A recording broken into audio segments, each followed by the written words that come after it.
Good evening friends. आप कैसे हो?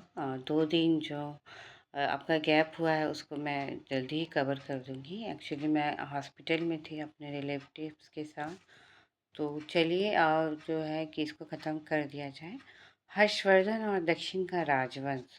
तो पहला ही आपका प्रश्न है कि निम्नलिखित साम्राज्य में से कौन ऐसा है जो 8वीं शताब्दी ईस्वी में जो है कि स्थापित हुआ है। ठीक है, तो आंसर आपका है कि कोई नहीं। होयसल और गहरवाल, काकतीय, यादव, ये सब 12वीं से 14वीं शताब्दी के बीच के हैं। ठीक है, तो इसमें से कोई भी नहीं है जो 8वीं शताब्दी में स्थापित हुआ है। चलिए एक का करके इसका एक्सप्लेनेशन आपका देख लेते हैं।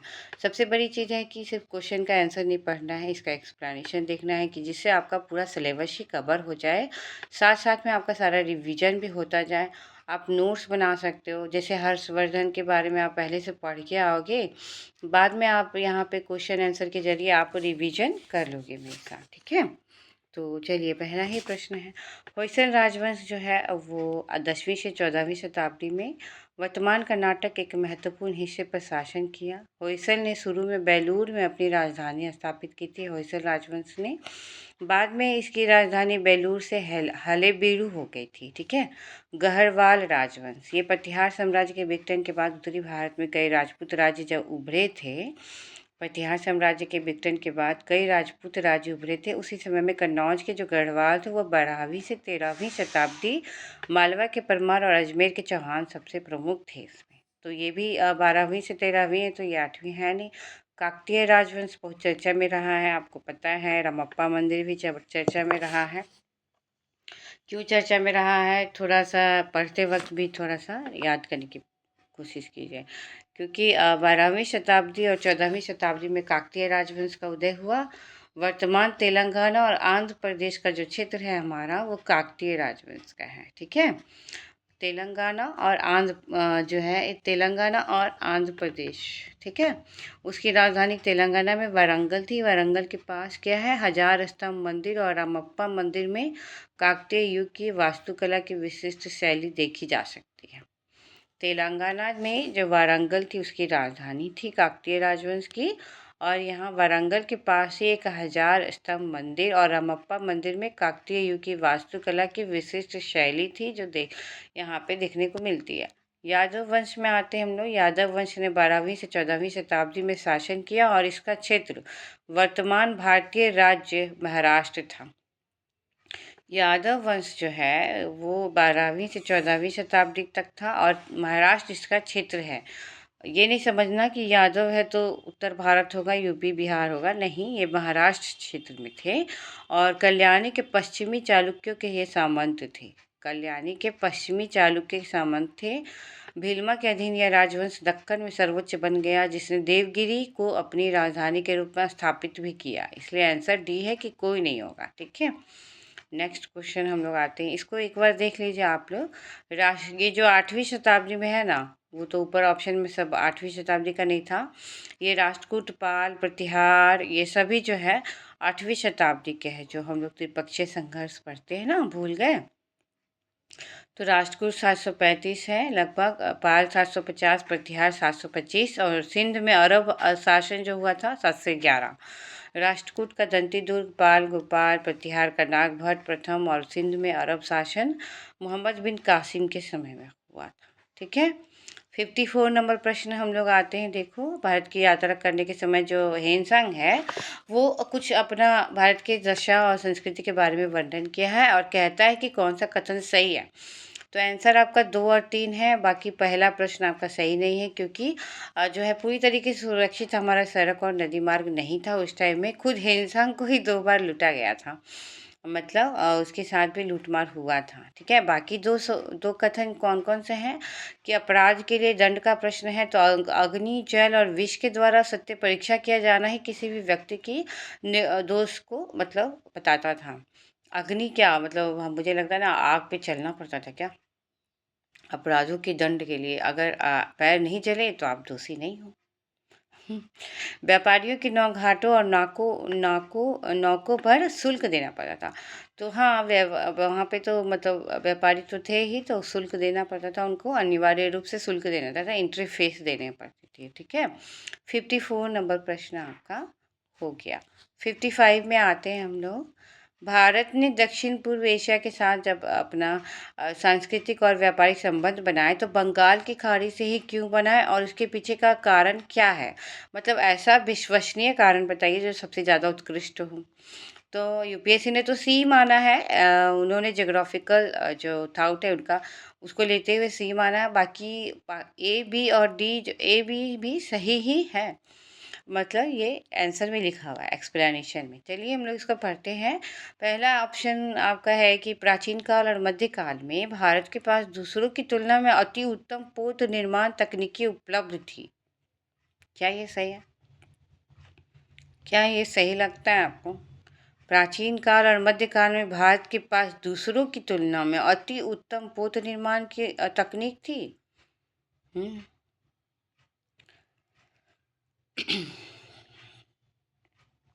नहीं, उस समय भी चीन आगे ही था। ठीक है। और दूसरा देखिए, इस उद्देश्य के लिए दक्षिण भारतीय शासकों ने व्यापारियों, ब्राह्मण पुजारियों और बौद्ध भिक्षुओं को सदा संरक्षण दिया। क्या ये सही है? बी।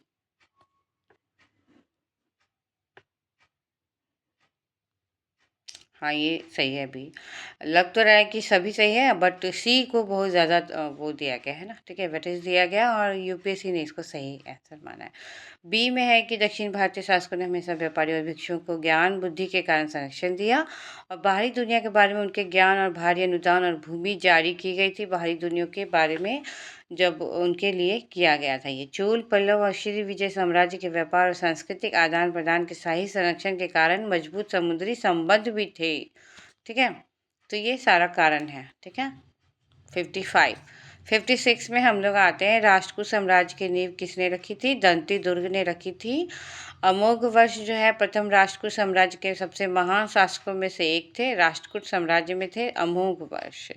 उन्होंने अमोघ वर्ष ने क्या किया? गंगे और अन्य दक्षिणी शक्तियों के साथ बातचीत की और शांति संधि और साहित्य में उनके अपार योगदान के लिए इनको जाना जाता है। ठीक है, शांति संधि और साहित्य के लिए। दूसरा विकल्प सी सही है। सी सही है, मतलब क्या कहते हैं, विकल्प बी जो है वो देखिए क्या है, दंती दुर्ग, वो तो सही है। सी जो है वो सही नहीं है। ध्रुव राष्ट्रकूट साम्राज्य का था, ना कि ये उसकी नींव नहीं रखी थी। उसका शासक था जिसने गुजरात में विद्रोह को कुचल दिया था। ध्रुव ने राष्ट्रकूट साम्राज्य का शासक था, उसने नींव नहीं रखी। अरब दुनिया के आक्रमणों से प्रभावी ढंग से वो निपटा था। अरब दुनिया के साथ ध्रुव का संबंध था। ठीक है, चलिए। शिवसेनी कृष्ण जो है प्रथम राष्ट्रकूट वंश का एक और महत्वपूर्ण शासक था जिसे विशेष रूप से एलोरा में कैलाश मंदिर के निर्माण के लिए जाना जाता है। जो आपका एलोरा है वहाँ पे कैलाश मंदिर के निर्माण के लिए किसे जाना जाता है? कृष्ण प्रथम को, जो राष्ट्रकूट वंश का शासक है। ठीक है, विशेष रूप से एलोरा में कैलाश मंदिर के निर्माण के लिए उनको जाना जाता है। तो आपका सही आंसर दंती दुर्ग ही होगा। राष्ट्रकूट एक शक्तिशाली राजवंश था जिसने 8वीं और 10वीं शताब्दी के बीच अपने दक्कन भारत के बड़े हिस्से पर शासन किया। उनके साम्राज्य की स्थापना 735 में हुई। दंती दुर्ग ने बादामी के चालुक्यों को उखाड़ फेंकने के बाद इसकी स्थापना की थी, जो राष्ट्रकूट वंश है। ठीक है, राष्ट्रकूटों की राजधानी कौन थी? मान्यखेत, जो कि आधुनिक मलखेर या कर्नाटक थी राष्ट्रकूटों की राजधानी। कैलाश जो मंदिर है, कैलाशनाथ मंदिर एलोरा में, इसकी स्थापना कृष्ण प्रथम के द्वारा की गई थी। ठीक है, इसके अलावा भी आपको कुछ मंदिर हैं, जैसे कि बेशर शैली में था ये कैलाशनाथ मंदिर जो है आपका एलोरा में था। बेशर शैली में था, राष्ट्रकूट वंश ने इसकी स्थापना की थी। बेशर शैली में आपका दो और मंदिर है, जैसे कि दशावतार मंदिर जो कि झांसी यानी कि देवगढ़ में दशावतार मंदिर है, जो कि बेशर शैली के द्वारा ही किया गया है। और दशावतार मंदिर गुप्त काल के थे। एलिफेंटा का गुहा मंदिर, ये भी बेशर शैली में राष्ट्रकूटों के टाइम में ही किया गया था। इसके अलावा जो नागर शैली के कुछ मंदिर हैं उसका रिवीजन कराते हैं आपको। लिंगराज मंदिर है नागर शैली में। पुरी का जगन्नाथ मंदिर है नागर शैली में। कोणार्क का सूर्य मंदिर नागर शैली में है। जो कोणार्क का सूर्य मंदिर है वो नरसिंह देव गंग वंश के द्वारा, नरसिंह देव के द्वारा कोणार्क का सूर्य मंदिर। खजुराहो का मंदिर वो भी नागर शैली में है। खजुराहो का मंदिर चंदेल शासक। कंदरिया महादेव का मंदिर नागर शैली में है। धंगदेव चंदेल ने किया था उसकी स्थापना। मोढेरा का सूर्य मंदिर नागर शैली में ही है और दिलवारा के जैन मंदिर नागर शैली में है, जो राष्ट्रकूट वंश के साथ उसकी स्थापना हुई थी। ठीक है। मामल्लपुरम के मंदिर द्रविड़ शैली में है, पल्लव वंश के साथ। कैलाश मंदिर एक और जो है कांची में है, जो पल्लव वंश नरसिंह जो है द्वितीय ने की थी। ठीक है। कैलाश मंदिर जो कांची वाला है वो पल्लव वंश के नरसिंह द्वितीय ने की थी। तो ये सब मत भूलिएगा, इसका रिवीजन हम लोग कर लेंगे फिर से। चलिए 57 नंबर प्रश्न पे आते हैं। नर्मदा नदी पर सम्राट हर्ष के दक्षिणावर्ती आगमन को किसने रोका? नर्मदा नदी पर सम्राट हर्ष के दक्षिणावर्ती आगमन को किसने रोका? तो आपका सेकंड आंसर है पुलकेशिन द्वितीय ने रोका था दक्षिणावर्ती आगमन को हर्ष का। विकल्प ए सही नहीं है, पुलकेशिन प्रथम ने नहीं, चालुक्य वंश का संस्थापक था वो। 6ठी शताब्दी जो है के प्रारंभ में, यानी हर्ष के समय से पहले शासन किया था। हर्ष के समय से पहले पुलकेशिन प्रथम शासन किया था ना। पुलकेशिन द्वितीय एक चालुक्य राजा था जिसने 7वीं शताब्दी में सम्राट हर्ष के समान अवधि में शासन किया था। तो हर्ष के समान पुलकेशिन द्वितीय था। ऐतिहासिक अभिलेखों से पता चलता है कि हर्ष द्वारा अपने साम्राज्य को दक्षिण क्षेत्र में विस्तारित करने के प्रयास के समय में पुलकेशिन द्वितीय ने नर्मदा नदी पर रोक दिया था। हर्ष को रोका था किसने? पुलकेशिन द्वितीय ने नर्मदा नदी पर रोका था। तो आंसर यही है। तीसरा जो है हर्ष के बारे में थोड़ा जान लेते हैं कि कन्नौज ने शासन करते हुए उत्तर भारत में साम्राज्य का विस्तार 606 से 647 के बीच किया गया। पंजाब, बंगाल, उड़ीसा और मध्य भारत जैसे क्षेत्रों को प्रभावित किया था। दक्षिण की ओर अपना नियंत्रण बढ़ाते हुए वो उसने दक्कन पर आक्रमण किया, लेकिन लगभग 618 से 619 ईस्वी में नर्मदा नदी पर चालुक्य शासक पुलकेशिन द्वितीय से हार मान गया। हर्ष इस हार ने नर्मदा को हर्ष के उत्तरी साम्राज्य और चालुक्य साम्राज्य के बीच की सीमा के बीच स्थापित कर दिया। हर्ष का जो साम्राज्य था ना, वो चालुक्य साम्राज्य, उत्तरी साम्राज्य और चालुक्य साम्राज्य के बीच की सीमा पर था, जिसने दक्षिण में आगे विस्तार को रोक दिया। पुलकेशिन द्वितीय का जो अटैक हुआ। पुलकेशिन द्वितीय के बाद शासन करने वाला एक प्रवर्ती चालुक्य राजा था विक्रमादित्य प्रथम। ये भी सही नहीं है। विक्रमादित्य प्रथम से भी बाद में शासन किया उसका शासक, मतलब विक्रमादित्य द्वितीय और प्रथम तो होगा ही नहीं, क्योंकि ये सभी जो है ना पुलकेशिन द्वितीय के बाद वाले हैं और पुलकेशिन द्वितीय ही हर्ष के समय में था। तो इसलिए कहा आंसर यही होगा, क्योंकि हर्ष के दक्षिणावर्ती आक्रमण को उसके समकालीन शासक ही रोकेंगे। चलिए 58 नंबर प्रश्न पे आते हैं हम लोग। आ जाओ। चोल है, चोल ने पांड्य तथा चेर शासकों को पराजित करके प्रायद्वीपीय भारत पर प्रारंभिक मध्यकालीन समय में अपना प्रभुत्व स्थापित किया। चोल राजवंश ने पांड्य और चेर शासकों को पराजित करके प्रायद्वीपीय भारत पर प्रारंभिक मध्यकालीन समय में अपना प्रभुत्व स्थापित किया। चोलों ने दक्षिण पूर्व एशिया के शैलेंद्र साम्राज्य के विरुद्ध सैन्य चढ़ाई की तथा कुछ क्षेत्रों को जीता। आंसर 1 और 2 दोनों है। चलिए इसको अच्छे से पढ़ा जाए। चोलों ने पांड्य और चेर शासकों को पराजित कर दिया। प्रायद्वीपीय भारत पे प्रारंभिक मध्यकालीन समय में अपना प्रभुत्व स्थापित किया। चोलों ने पांड्य और चेर को हरा के। चोलों ने दक्षिण पूर्व एशिया के जो शैलेंद्र साम्राज्य है उसके विरुद्ध सैन्य चढ़ाई की और जीता भी था। तो दोनों सही है। सबसे लंबे समय तक दक्षिण भारत में शासन करने वाले राजवंशों में से एक चोल राजवंश 9वीं से 13वीं शताब्दी ईस्वी तक फला फूला। राजेंद्र प्रथम जैसे शासकों के अधीन चोलों ने अपने साम्राज्य का विस्तार किया। दक्षिण पूर्व एशिया तक इसका विस्तार हो गया चोलों का। ठीक है, और सबसे लंबे समय तक चला। और एक शक्तिशाली नौसैनिक उपस्थिति का निर्माण यहाँ पे उन्होंने किया। कथन 1 भी सही है आपका, कथन 2 भी सही। ठीक है, अब आते हैं हम लोग 59।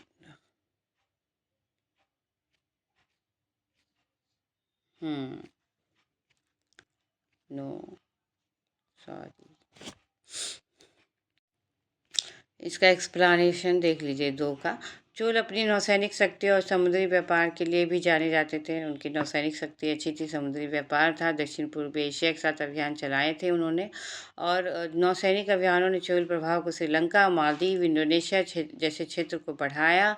उन्होंने शैलेंद्र साम्राज्य को चुनौती भी दी। चोलों ने उदाहरण के लिए राजेंद्र चोल प्रथम ने श्री विजय साम्राज्य, जो उसका आधुनिक इंडोनेशिया, मलेशिया और थाईलैंड को कहा जाता है, श्री विजय साम्राज्य आधुनिक इंडोनेशिया, मलेशिया और थाईलैंड को कहा जाता है। उसके विरुद्ध राजेंद्र चोल प्रथम ने उसके खिलाफ एक सफल नौसैनिक अभियान चलाया था श्री विजय साम्राज्य के खिलाफ, ठीक है। और इसी नौसैनिक अभियान जो 1025 ईस्वी में चलाया गया था, चोलों ने अस्थायी रूप से कुछ क्षेत्रों पर विजय प्राप्त कर ली थी, जिससे इस क्षेत्र में उनकी नौसैनिक श्रेष्ठता का प्रदर्शन भी हुआ था। जो लोग बिल्कुल नए हैं और जिनको एकदम ही आइडिया नहीं है कि चोल साम्राज्य कहाँ था, कौन था राजेंद्र चोल प्रथम, एक बार आप अच्छे से एनसीईआरटी पढ़ के आना इसी टॉपिक से, उसके बाद ये प्रश्न आंसर आप सॉल्व करना, ठीक है। चोल राजवंश की सामान्य विशेषताएं जो है इसमें आपको दिया हुआ है। ये जो है आपका प्रमुख शासक, सांस्कृतिक योगदान, नौसेना शक्ति, ये सब, ठीक है। अब आते हैं हम लोग आपका कौन सा प्रश्न है इसके बाद, 58 तो हो गया, 59 में आते हैं हम लोग। हर्षवर्धन ने प्रयाग संसद आयोजित की थी। यह जो है सही है, प्रयाग संसद तो किया था उसको हम लोग। वह बौद्ध धर्म की केवल महायान शाखा को लोकप्रिय बनाना चाहता था। ये केवल जब आए ना तो आप सतर्क हो जाना, क्योंकि केवल, सभी, हमेशा, ऐसा कुछ जब आए तो थोड़ा सतर्क हो जाना। केवल नहीं रहता है हमेशा सही, आपका एलिमिनेशन मेथड काम करेगा। आंसर भी आपका सी है, ए सही है, पिंटू आर गलत है, ठीक है। तो प्रयाग सभा होता था ना हर्षवर्धन के काल में, जो 643 ईस्वी के आसपास वो बुलाते थे, और ऐतिहासिक घटना उनकी है। कई विद्वान भिक्षुओं और गणमान्य व्यक्तियों को एकत्र करके, हालांकि यह सच है कि हर्षवर्धन ने अपने शासन काल के समय महायान बौद्ध धर्म को तो बढ़ावा दिया, लेकिन सभा केवल बौद्ध धर्म के इसी रूप को बढ़ावा देने पर केंद्रित नहीं होता था। जो आपका प्रयाग सभा होता था वो सिर्फ महायान के लिए नहीं होता था, इसलिए ये गलत हो गया, ठीक है। अब देखो कारण सही नहीं कि प्रयाग सभा का आयोजन सिर्फ महायान के लिए नहीं था, बाकी दोनों, मतलब हीनयान और महायान दोनों के लिए, ठीक है। अब 60 नंबर प्रश्न देखो। चोल राजाओं में से किस एक ने सीलोन पर विजय प्राप्त की थी, आप बताओ। ऐसे इसमें नहीं, जल्दी से बताओ, बताओ। राजेंद्र प्रथम सिलोन पे विजय प्राप्त की थी। दक्षिण में चोल वंश के उल्लेखनीय शासक थे। दक्षिण भारत में जो है चोल वंश के उल्लेखनीय शासक थे, राजेंद्र प्रथम थे। उन्होंने अपने पिता राजराज प्रथम, राजेंद्र प्रथम का पिता राजराज प्रथम के बाद शासन संभाला और व्यापक सैन्य अभियानों के माध्यम से चोल साम्राज्य का विस्तार किया, ठीक है।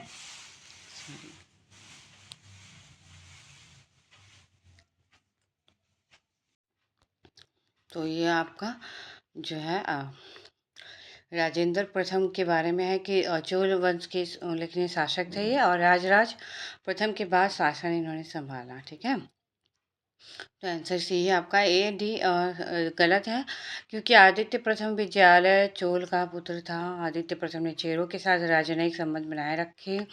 राजा प्रथम ने चोल साम्राज्य का काफी विस्तार किया, लेकिन सिलोन पर विजय प्राप्त नहीं किया था वो, ठीक है। आंसर आपका सी है। अब हम लोग देखते हैं 61 आपका पुलकेशिन प्रथम बादामी जो है, पुलकेशिन प्रथम बादामी शिलालेख शक वर्ष 465 का दिनांकित है। यदि इसे विक्रम संवत में दिनांकित करना हो तो वर्ष होगा, ये 97 का प्रश्न है, 601 होगा, क्योंकि जो शक वंश है 78वीं ईस्वी में शुरू होता है और भारतीय इतिहास में अपना युग दर्शाता है। उस समय विक्रम संवत जो है वो 58 ईसा पूर्व से शुरू होता है। शक वर्ष को विक्रम संवत में बदलने के लिए शक वर्ष में 136 वर्ष जोड़ना पड़ता है, तो 136 78 को जोड़ देंगे, ठीक है। ठीक है, चलिए। अब 61 तो आपका हो गया प्रश्न, आपका 61। इसके बाद है आपका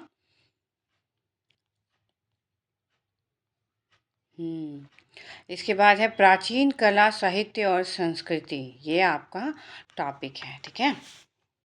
तो 62 नंबर प्रश्न है हमारा, और जो 2024 में भी आपका ये क्वेश्चन पूछ चुका है, ठीक है। उपनिषदों में कोई नीति कथा पैरूबल नहीं है। उपनिषदों की रचना पुराणों से भी पहले हुई थी। आंसर केवल दो। हाँ, ये सही है कि उपनिषदों की जो रचना है वो पुराणों से भी पहले हुई थी। उपनिषदों में कोई नीति कथा या पैरूबल नहीं है। कथन एक गलत है आपका। गद्य या पद में एक संक्षिप्त उपदेशात्मक कहानी है, एक नीति कथा जो है गद्य या पद में उपदेशात्मक कहानी जो एक या अधिक शिक्षाप्रद पाठ या सिद्धांतों को दर्शाती है। उपनिषदों में नीति कथा प्रबल नैतिक या दार्शनिक पाठों वाली छोटी कहानियां शामिल है। उदाहरण में शामिल है, ठीक है। कंठ उपनिषद जो है नचिकेता या यम का संवाद है जो आत्मा और अमरता की अवधारणा की चर्चा करता है। तो ये हो नहीं सकता कि कोई नीति कथा है ही नहीं, ठीक है ना। कथन 2 सही है कि उपनिषद की रचना बाद के वैदिक काल के दौरान हुई थी जो हिंदू धर्म के दार्शनिक मूल का निर्माण करते हैं। दूसरी ओर पुराणों को बहुत बाद में संकलित किया गया है, ठीक है ना। पुराण तो बहुत बाद में आए हैं और उपनिषद जो है वो वैदिक काल के दौरान की रचना की गई है, ठीक है। दूसरी ओर पुराणों में बहुत बाद में संकलित किया गया है। ज़्यादातर इसका है कि 3वीं से 10वीं शताब्दी ईस्वी के बीच में। तो उपनिषदों की रचना पुराणों से पहले हुई है। अब कथन एक में कोई दृष्टांत एक अतिशयोक्ति है, ये मतलब अतिशयोक्ति वाला जैसे ही आएगा मतलब दिमाग में हिंट करेगा कि ऐसा नहीं कि कोई नीति कथा ही नहीं थी उपनिषदों में, ऐसा नहीं। इसका तात्पर्य है कि कई उपनिषदों में किसी एक भी कथा सदृश शिक्षा मौजूद नहीं है, ये गलत है, संभवतः ये गलत है। और इस तरह से आप एलिमिनेट कर सकते हो ना आंसर को, बस यही करना है। और तो आपको बुरा तो लगेगा ही क्योंकि एंसेंट इंडिया बहुत किसी को पसंद नहीं आता है। चलिए हम लोग ये पढ़ते हैं। उपनिषद प्राचीन भारतीय ग्रंथ है जो गहरे दार्शनिक और आध्यात्मिक विचारों की खोज करते हैं। वे वेदांत दर्शन का मूल बनाते हैं और ब्रह्मा, आत्मा, मोक्ष जैसी अवधारणाओं पर उपनिषद केंद्रित होता है। उपनिषद आत्मजांच, ध्यान, व्यक्तिगत आत्मा, ब्रह्मांड के बीच संबंधों पर जोर देते हैं। ज़्यादातर 800 ईसा पूर्व और 200 ईसा पूर्व के बीच संस्कृत में रचा गया उन्हें वेदों का अंतिम भाग माना जाता है। उपनिषद को वेदों का अंतिम भाग 800 ईसा पूर्व से 200 ईसा पूर्व के बीच, ओके, संस्कृत में, और इसमें शिक्षकों और छात्रों के बीच संवाद के रूप में शामिल है। जैसे हम लोग कंठोपनिषद जो है वो कुछ सबसे प्रसिद्ध उपनिषद बृहदारण्यक, छांदोग्य, कंठोपनिषद, मुंडकोपनिषद, ये सभी है। पुराण क्या है? पुराण हिंदू धर्म ग्रंथों का एक विशाल संग्रह होता है जो मिथकों, किंवदंतियों, इतिहास, धार्मिक शिक्षाओं का वर्णन करता है। संस्कृत में लिखा गया है और ये 3वीं से 10वीं शताब्दी के बीच है, ठीक है ना। तो इसलिए जटिल वैदिक अवधारणाओं को सरल तरीके से समझाने के लिए संकलित किया गया है। विष्णु पुराण, शिव पुराण, भागवत पुराण, इस तरह से पूरा 18 प्रमुख पुराण है। बताओ कौन कौन? प्रत्येक अलग अलग देवताओं और ब्रह्मांड के पहलुओं को समर्पित है। ये ब्रह्मांड, विज्ञान, देवता, राजाओं की वंशावली, ये सब इसमें आपको मिल जाएगा, ठीक है ना। 63 नंबर प्रश्न देखते हैं हम लोग फ्रेंड्स, 2021 का है ये 63 नंबर प्रश्न, ओके। प्राचीन भारत के इतिहास के संदर्भ में भवभूति, हस्तिमल, क्षेमेश्वर क्यों प्रसिद्ध हुआ था? तो ये नाटककार थे। भवभूति, हस्तिमल और क्षेमेश्वर। तो भास, कालिदास, भवभूति जैसे प्राचीन और मध्यकालीन भारतीय नाट्य लेखकों और नाटककारों ने ऐसी उत्कृष्ट कृतियों की रचना की जिसमें काव्य, दर्शन और अभिनय का सम्मिश्रण था, ठीक है। तो सही उत्तर विकल्प बी है कि ये नाटककार थे। आइए इसका एक्सप्लेनेशन पढ़ लेते हैं। भवभूति 8वीं ईस्वी से कन्नौज के राजा यशोवर्मन के दरबारी कवि थे।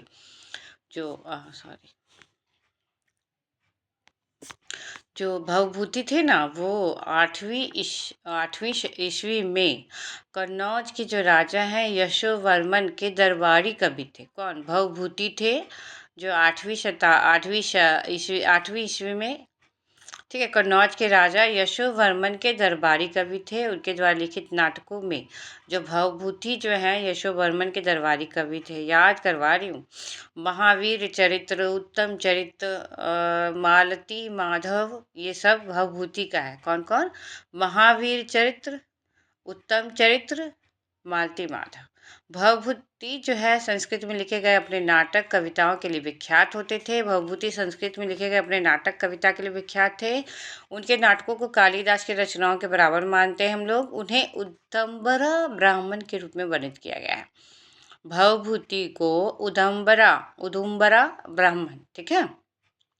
दयानिधि परमहंस उनके गुरु माने जाते हैं। उन्होंने अपने ऐतिहासिक नाटकों की रचना यमुना नदी के तट पर स्थित कालपी नामक स्थान पर की थी। जो दयानिधि हैं, ठीक है, परमहंस, दयानिधि परमहंस किसके गुरु? भवभूति के गुरु, ठीक है। उन्होंने अपने ऐतिहासिक नाटकों की रचना यमुना नदी के तट पर स्थित कालपी नामक स्थान पर किया था।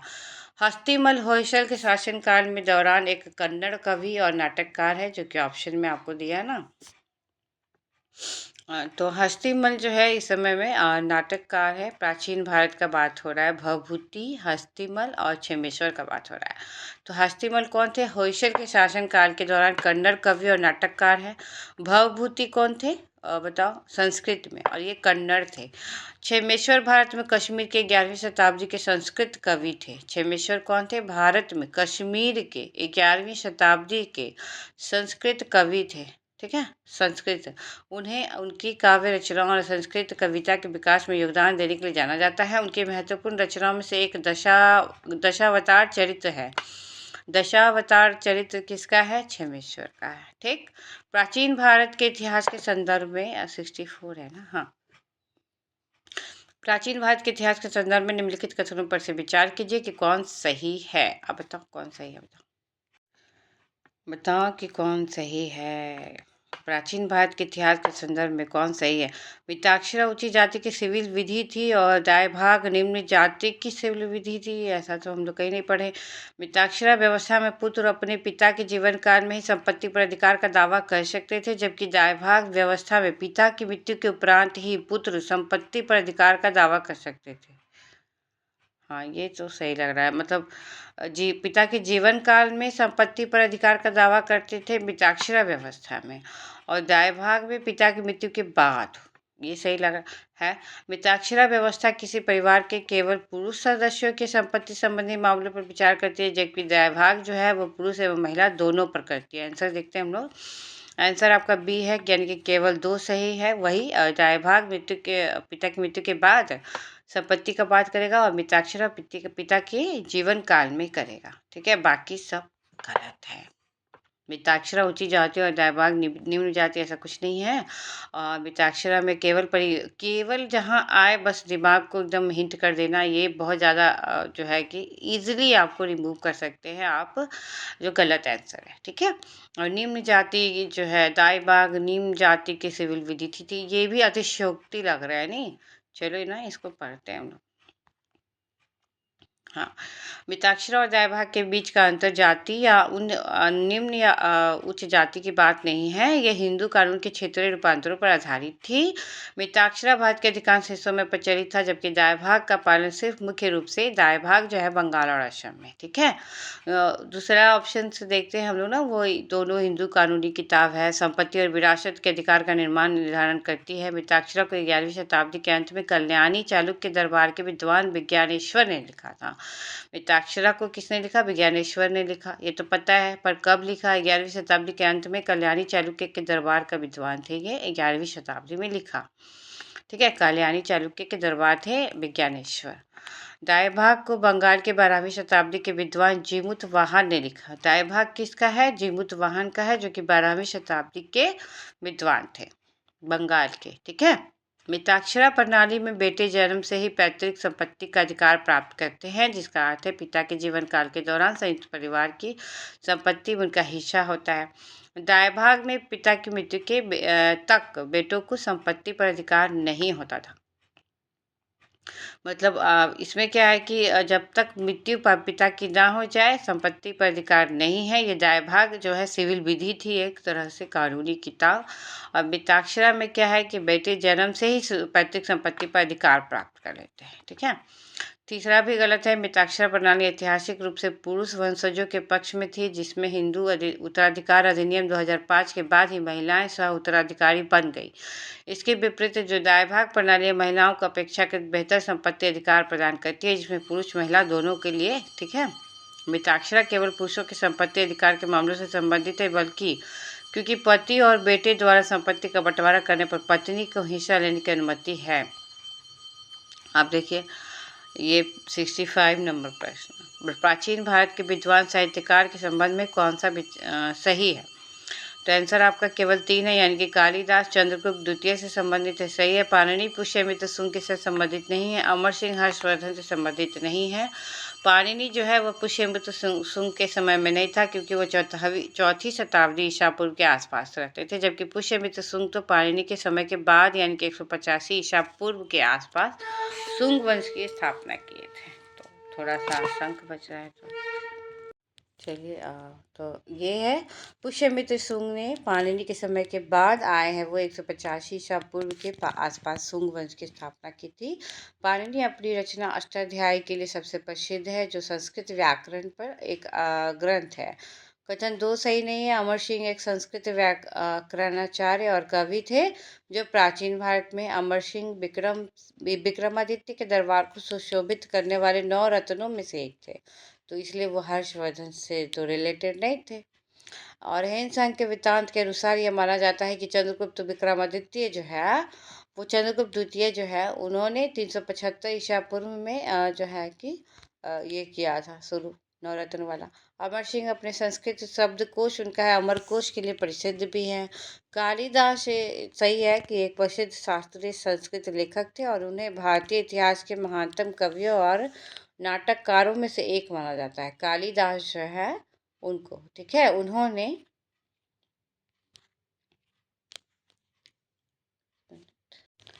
कालिदास अपने नाटकों और कविताओं के लिए आमतौर पर जो है वेद, रामायण, महाभारत और पुराणों से प्रेरणा लिए।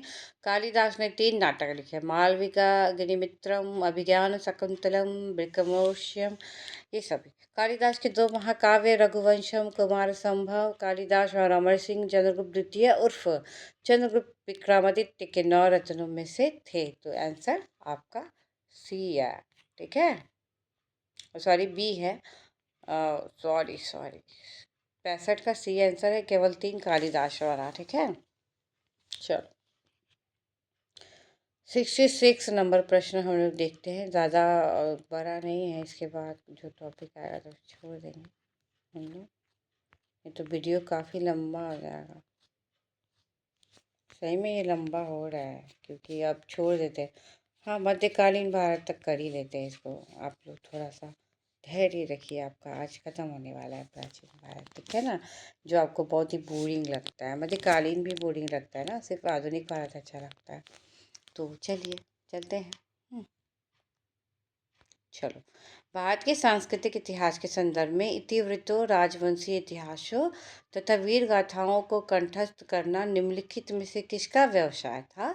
तो ये आंसर मगध, ठीक है, क्योंकि प्राचीन भारत का इतिहास है, और ये सभी जितने भी है आपका मगध पेशेवर कवि कहानीकार थे, जो कि इतिहास, राजवंशीय इतिहास, गोद कर महाकाव्यों को याद करने और सुनाने में माहिर थे। लिखित अभिलेखों के व्यापक होने से पहले उन्होंने मौखिक परंपराओं को संरक्षित करने और ऐतिहासिक घटनाओं को आगे बढ़ाने में महत्वपूर्ण भूमिका निभाई।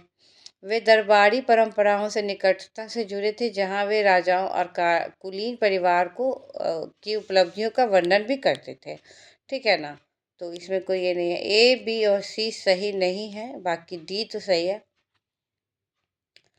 श्रम, अब देखिए श्रमण क्यों नहीं सही? श्रमण का अर्थ है साधक, हाँ साधक है, जो तपस्या करता है। बौद्ध धर्म, जैन धर्म और अन्य गैर ब्राह्मणवादी तपस्वी परंपराएं थे, जिन्हें सामूहिक रूप से श्रमणिक धर्म के रूप में जाना जाता है, वैदिक विश्वास के विकल्प के रूप में उभरा। अग्रहारिक जो थे, जो आंसर में आपका सी आंसर में है, देखो अग्रहारिक जो थे, वो अग्रहार का अर्थ है ब्राह्मणों को दिया जाने वाला दान। यह शाश्वत, वंशानुगत और कर मुक्त था। परिव्राजक क्या था? ये जो वह जो भ्रमण करता है, संस्कृत शब्द परिव्राजक का अर्थ है अंग्रेजी में त्यागी और घुमक्कर, घूम घूम के जो भ्रमण कर कर के वो करता है ना। अजित केश, कम्बलीन, मक्खली घोषाल, गौतम बुद्ध और वर्तमान महावीर इसके कुछ प्रसिद्ध उदाहरण भी थे, ठीक है। तो आपका आंसर डी होगा, क्योंकि सांस्कृतिक इतिहास के संदर्भ में इतिवृत्त, राजवंशीय इतिहास और वीर गाथाओं का कंठस्थ करना ये व्यवसाय महागत का था, ठीक है। 67 नंबर में हम लोग आते हैं। अच्छा इलाहाबाद स्तंभ शिलालेख जो है, ओके, और ये जो है तो इलाहाबाद स्तंभ शिलालेख का बात आएगा तो आंसर समुद्रगुप्त ही होगा। किससे जुड़ा हुआ है? समुद्रगुप्त से जुड़ा हुआ है, ठीक है। हरिसेन द्वारा रचित इलाहाबाद स्तंभ लेख व्याघ्र प्रशस्ति, जिसको हम लोग कहते हैं, समुद्रगुप्त की विजय पर आधारित है, ओके। महापद्मनंद का इतिहास शिलालेख की रचना से पहले का है, तो ये वो तो होगा नहीं। चंद्रगुप्त मौर्य इस शिलालेख के बीच कोई संबंध है नहीं। अशोक के स्तंभ का निर्माण कराया, लेकिन इस शिलालेख में उनका कोई योगदान नहीं था, तो अशोक भी नहीं है। शिलालेख का निर्माण तो भले ही कराया, बट इसका योगदान नहीं है। 68 में आते दक्षिण भारत के इक्ष्वाकु शासक बौद्ध मत के विरोधात्मक थे। दक्षिण भारत के इक्ष्वाकु शासक जो थे, ठीक है, वो बौद्ध मत के विरोधात्मक थे। सॉरी, चलिए पीडीएफ पढ़ने में बहुत जो है कि टाइम लगता है। दक्षिण भारत के इक्ष्वाकु शासक बौद्ध मत के विरोधात्मक थे। पूर्वी भारत के पाल शासक बौद्ध मत के समर्थक थे। उपरोक्त कथनों में से कौन सा सही है? तो आंसर आपका केवल दो, पूर्वी भारत के जो पाल शासक है वो बौद्ध मत के समर्थक थे। इक्ष्वाकु का झुकाव ब्राह्मणवादी प्रथाओं की ओर था, लेकिन वे बौद्ध धर्म के प्रति सक्रिय रूप से शत्रुतापूर्ण नहीं थे। उनके शासनकाल में कई बौद्ध संरचनाएं मौजूद थी। इसके विपरीत पाल राजवंश जो है 8वीं से 12वीं शताब्दी महायान बौद्ध धर्म के